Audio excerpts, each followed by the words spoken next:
உங்கள் பிரெயின் உங்களை ஏமாத்திருச்சு. எஸ், ஒரு ஃபேக்கான விஷயத்த வேர்ல்ட் ஃபுல்லாக நிறைய பேர் நம்புகிற ஃபால்ஸ் மெமரி ஃபினோமினான தான் மண்டேலா எஃபெக்ட்னு சொல்லுவாங்க.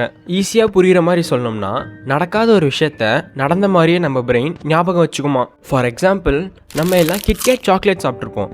அதில் கிட்க்கும் கேட்க்கும் சென்டரில் ஐஃபன் இருக்கிறது தான் நிறைய பேருக்கு ஞாபகம் இருக்குது.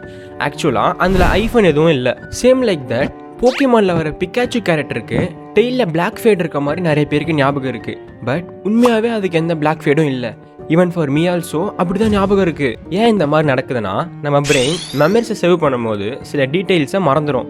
ஸோ அந்த மிஸ்ஸிங் பார்ட்டை நம்ம பிரெயினே கெஸ் பண்ணி ஃபில் பண்ணிடுமா. சில கான்ஸ்பிஷியஸ் தியரி என்ன சொல்லுதுன்னா, இப்படி நடக்கிறதுக்கும் பேரலல் யூனிவர்ஸ்க்கும் லிங்க் இருக்குன்ற மாதிரி சொல்கிறாங்க. ஏன் மேகின்ற வேர்டில் லாஸ்ட்டில் ஈன்ற லெட்டர் இருக்கிறதா நம்ம நினச்சிட்டு இருப்போம்.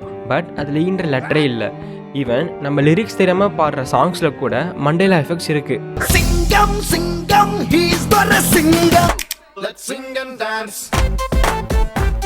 ஸோ உங்கள் பிரெயினும் உங்களை ஏமாத்திருக்க விஷயத்தை கீழே கமெண்ட் பண்ணிட்டு போங்க. அண்ட் இந்த மாதிரி இன்ட்ரெஸ்டிங்கான கண்டென்ட்ஸ் பார்க்க ஒரு ஃபாலோ பண்ணி வச்சுக்கோங்க. See you in the next video.